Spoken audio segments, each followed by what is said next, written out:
जय श्री राम। शंखनाद में आपका स्वागत है। वायनाड में 13 नवंबर को मतदान होना है और कल वहां पर चुनाव प्रचार का अंतिम दिन है।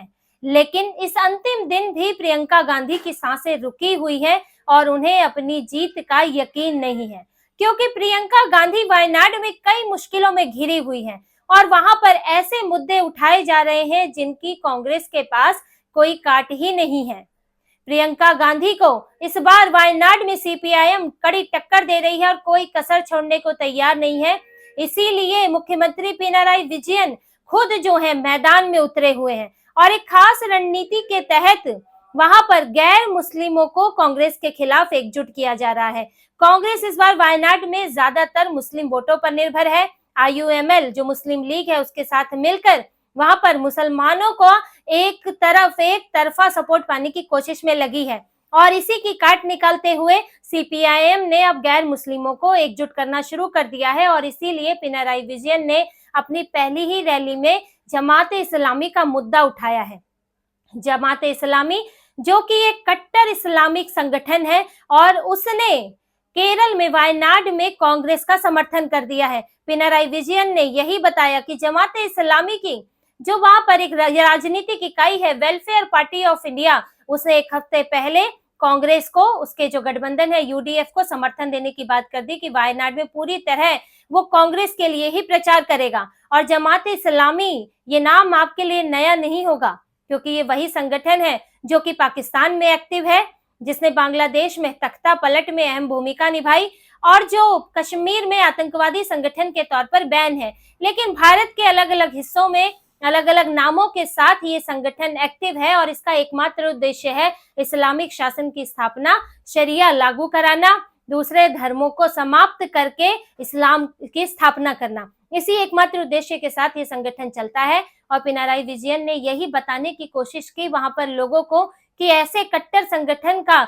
समर्थन लेकर कांग्रेस यहाँ पर क्या करना चाहती है। और ऐसा नहीं है कि सीपीआईएम को मुस्लिम वोटों की जरूरत नहीं है, लेकिन मुसलमानों के बीच भी सीपीआईएम का कैडर है तो वहां से कुछ वोट आना ही है। इसीलिए सीपीआईएम गैर मुस्लिमों को बताना चाहती है कि किस तरह के कट्टर इस्लामिक संगठन के साथ कांग्रेस जुड़ चुकी है और उसका नतीजा क्या होगा। क्योंकि वायनाड की जो आबादी है, जो डेमोग्राफी है, वो पूरी तरह से मुस्लिम बहुल नहीं है, एक तरफा नहीं है। वहां पर गैर मुस्लिम भी है, हिंदू और क्रिश्चियन भी है।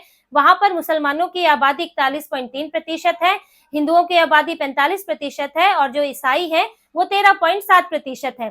ऐसे में अगर हिंदू और ईसाई एक साथ आते हैं तो उससे कांग्रेस को बड़ा नुकसान हो सकता है, पूरी तरह उसका वोट जो है बट सकता है और प्रियंका गांधी वहां पर चुनाव जो है हार सकती है। इसीलिए कांग्रेस का डर भी बना हुआ है। और वहीं बीजेपी ने भी कांग्रेस को वक्फ बोर्ड के मसले पर घेर लिया है। बीजेपी ने भी यहाँ से अपना उम्मीदवार उतारा है, नव्या हरिदास उनकी उम्मीदवार है और बीजेपी यहाँ वक्फ बोर्ड का मसला उठा रही है। और ये अमेंडमेंट का मामला नहीं है जो बिल आने वाला है, बल्कि वक्फ बोर्ड ने वहां केरल में 400 एकड़ जमीन पर दावा ठोक दिया है।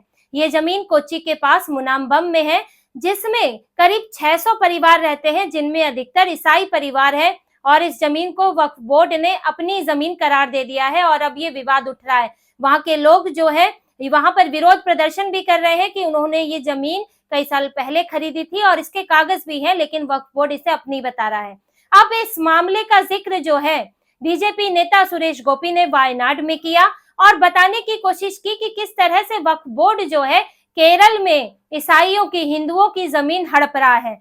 और इसके साथ ही कि बीजेपी वक्फ बोर्ड के खिलाफ अब उसकी जो ये अतिरिक्त शक्तियां है उसके खिलाफ एक बिल ला रही है। तो वक्फ बोर्ड का मसला भी उठाया जा रहा है, जिससे कि सीधे सीधे जो गैर हिंदुओं को प्रभावित करता है। और सीपीआईएम और बीजेपी ने इस मसले पर कांग्रेस को घेर लिया है। कांग्रेस देखिए वहां पर अपने आईयूएमएल और जमात इस्लामी के साथ मुस्लिम वोट चाहती है और इसके लिए कांग्रेस पूरी तरह से मुस्लिम इलाकों में सक्रिय है, आईयूएमएल को काम पर लगाया हुआ है। उसके कई नेता एक समिति का हिस्सा है जो खासतौर से मुस्लिम मतदाताओं पर ही काम कर रहे हैं। लेकिन इस बार समस्या ये है कि आईयूएमएल भी कांग्रेस की पूरी तरह मदद नहीं कर सकती। जिस तरह से पिछली बार लोकसभा चुनाव में केरल में हजारों की संख्या में विदेश में काम करने वाले मुसलमान लाए गए थे, क्योंकि बहुत सारे मुसलमानों की बड़ी संख्या है, पूरे भारत में सबसे ज्यादा है। जो कि बाहर जाकर काम करते हैं, दुबई में काम करते हैं, सऊदी अरब में जाते हैं और दूसरे देशों में बाहर जाकर काम करते हैं, खास करके मुस्लिम देशों में। तो उनको वहां पर जो IUML का कल्चरल ऑर्गेनाइजेशन है उन देशों में, उसके जरिए वहां पर उनको जो है फैसिलिटेट करके बड़ी संख्या में एक साथ एरोप्लेन, चार्टेड प्लेन बुक करा के उन्हें भारत लाया गया था, ताकि केरल में वो एक मुश्त वोट डाल सके भाजपा के खिलाफ। और इसमें IUML की बड़ी भूमिका थी। उन देशों से फंड मिलता है, भारत से भी फंड मिलता है सब काम के लिए, तो ये किया था। लेकिन अभी लोकसभा चुनाव हाल ही में हुए थे, अब उपचुनाव है, बहुत जल्दी उपचुनाव हो गए हैं, तो ऐसे में अब उनको दोबारा ला पाना बड़ा मुश्किल है। ये संख्या कोई छोटी मोटी नहीं थी, हजारों में संख्या थी, लेकिन अब वायनाड में ऐसा नहीं हो सकता कि वायनाड से जो लोग बाहर काम करने गए थे उनको तुरंत फिर से कुछ ही महीनों के अंतराल पर वापस लाया जाए। तो मुसलमान वोटों में कमी आ गई है इस बार कांग्रेस के लिए, और साथ ही जो कांग्रेस की IUML पर निर्भरता बढ़ी है उससे भी एक समस्या पैदा हो गई है कि अब IUML के नेता भी सोचने लगे हैं कि कब तक जो है कांग्रेस के लिए ही काम करेंगे।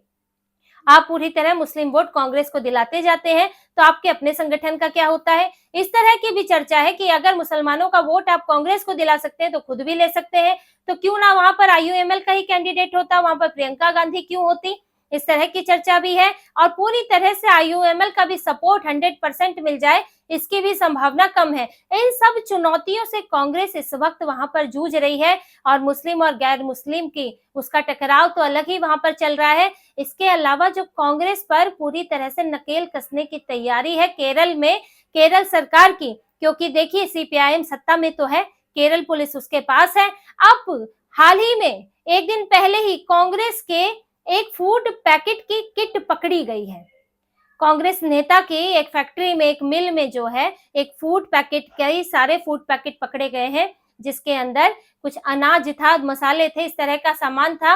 और उस पर प्रियंका गांधी, राहुल गांधी, सिद्धारमैया कर्नाटक के मुख्यमंत्री और DK शिव कुमार, इनकी फोटो लगी हुई थी। और ये फूड पैकेट या तो बांटे जाने थे या बांटे जा चुके थे इनमें से कई, लेकिन केरल पुलिस ने उसे जब्त किया है और इसे माना गया है, वो इस हिसाब से छानबीन कर रही है कि ये जो है लोगों को चुनाव से पहले दिए जा रहे हैं, आचार संहिता का उल्लंघन है। एक तरह से लोगों को रिश्वत के तौर पर दिए जा रहे हैं, जैसे कि पैसे बांटे जाते हैं, कई जगह सामान बांटा जाता है, तो इसे आचार संहिता का उल्लंघन बताया है। तो ऐसे में कांग्रेस पर नकेल कस गई है कि अब वो डायरेक्ट फायदा पहुंचाकर वोट नहीं खरीद सकती। अगर कांग्रेस के नेता ये कोशिश करेंगे भी तो इसकी पूरी तरह से तैयारी है। CPIM की पुलिस एक्टिव है, जो स्क्वाड वहां पर घूम रहे हैं, और ये स्क्वाड यही देख रहे हैं कि कहीं खास तौर पे मुस्लिम इलाकों में ये बंदर बाट तो नहीं चल रही है, पैसा तो नहीं बांटा जा रहा है, या सामान तो नहीं दिया जा रहा है। तो ये पैतरा भी फेल हो सकता है, ये कोशिश फेल हो सकती है वहां पर।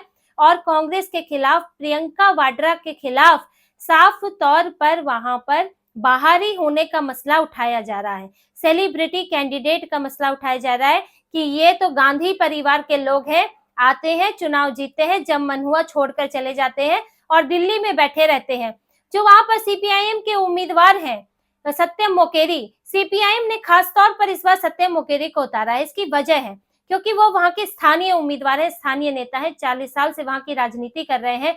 कोझिकोड का जो इलाका, वहां पर नादापुरम कोझिकोड का ही विधानसभा क्षेत्र है, वहां के वो विधायक है, और कोझिकोड से 3 विधानसभा क्षेत्र जो है वायनाड लोकसभा का हिस्सा है। तो वहां के स्थानीय नेता है, उन्हें लोग जानते हैं, और वो यही मुद्दा उठा रहे हैं कि कल को आपको कोई समस्या होगी तो वहां पर मैं मौजूद रहूंगा, लेकिन प्रियंका वाड्रा नहीं रहेंगी, वो दिल्ली में रहती हैं। और ये बात उनके लिए मुश्किल बनी हुई है, प्रियंका के लिए। इसीलिए उन्होंने अपनी रैलियों में भी, जो जनसभाएं कर रही है, छोटी बड़ी जनसभाएं, उनमें ये बात कही। उन्होंने ये खुद ही अपने मुंह से कहा कि यहाँ पर मेरे लिए ये बात कही जा रही है कि मैं दिल्ली चली जाऊंगी, काम नहीं करूंगी। तो उन्होंने किस्सा सुनाया कि मैं अपने बच्चों के स्कूल जो है इतनी बार जाया करती थी, जो उनके हॉस्टल थे, कि मुझे उन्होंने खुद आने से मना कर दिया था, प्रिंसिपल ने, वहां के प्रिंसिपल मुझे मना कर देते थे। तो इसी तरह आप लोग भी मना कर देंगे कि इतना मत आओ, आप लोग मेरे आने से परेशान हो जाएंगे, मैं इतना आऊंगी। लेकिन अब प्रियंका वाड्रा जो है ये मुद्दा इसलिए उठा रही है क्योंकि ये लग रहा है कि उन्हें इसका इम्पैक्ट है। आखिर जवाब उसी बात का दिया जाता है जो बात आपको मायने रखती है। तो ये मुद्दा CPIM उठा रही है और लोगों के बीच में इसका असर है, क्योंकि राहुल गांधी का उदाहरण वो देख चुके हैं।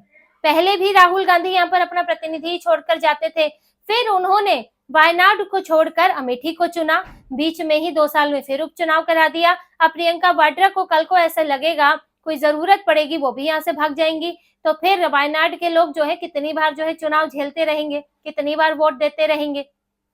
तो ये समस्या इस वक्त वायनाड में प्रियंका वाड्रा के साथ चल रही है और कांग्रेस में भी पूरी तरह से एकजुटता नहीं है, क्योंकि देखिए राहुल और प्रियंका दोनों गांधी परिवार से हैं और ये चर्चा अब होने लगी है कि दोनों ही जब गांधी परिवार से हैं और दोनों ही लोकसभा में होंगे तो आखिर कांग्रेस जो है किसके इर्द गिर्द अब घूमेगी, आखिर सत्ता का केंद्र वहां कौन होगा, राहुल गांधी या प्रियंका गांधी?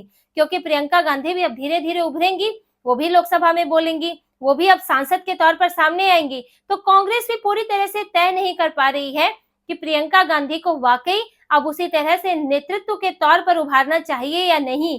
कांग्रेस के नेताओं में भी कंफ्यूजन है। और आप वहां पर प्रियंका वाड्रा के भाषण सुनिए। प्रियंका वाड्रा जो है वो बार बार राहुल गांधी का नाम ले रही है, राहुल गांधी पर पीएम मोदी हमला करते हैं, राहुल गांधी को घेरा जाता है, उनके खिलाफ यहाँ प्रचार चलता है, हर बात पे वो राहुल गांधी का नाम लेती है, फिर जाके अपनी बात करती हैं। यानी वो अपने आप को राहुल गांधी की छत्र छाया में दिखा रही है कि मैं उनसे 2 नंबर पर ही हूँ, पहले नंबर पर राहुल गांधी है, ताकि कांग्रेस के जो नेता है वहां पर जो कार्यकर्ता है उनमें कंफ्यूजन पैदा ना हो कि राहुल गांधी बड़े हैं कि भाई प्रियंका गांधी पार्टी में बड़ी है, आखिर कौन है, और ऐसा ना हो कि प्रियंका के समर्थक अलग हो जाए, राहुल के समर्थक अलग हो जाए और आपस में टकराव होने लगे। इसलिए राहुल गांधी अंतिम 2 दिनों में भी वायनाड पहुंचे प्रचार करने के लिए, जबकि आप देखिए कि इस वक्त झारखंड और महाराष्ट्र में चुनाव है, वहां पर स्टार प्रचारकों की कांग्रेस के पास पहले ही कमी होती है। राहुल गांधी वहां घूमने की बजाय एकाध रैली करके महाराष्ट्र में एक दिन हुआ है, झारखंड में एक दिन हुआ है और अब जो है फिर वायनाड भी पहुंचे। और प्रियंका गांधी जो है वो तो वहां से निकल ही नहीं पा रही है, जहां ये दोनों भाई बहन दिखाने की कोशिश कर रहे हैं वायनाड में कि हम एक साथ ही हैं, कोई मनमुटाव कोई टकराव नहीं है, वहीं प्रियंका वाड्रा भी इतनी बेचैन है कि वो वायनाड से बाहर कदम नहीं रख रही है।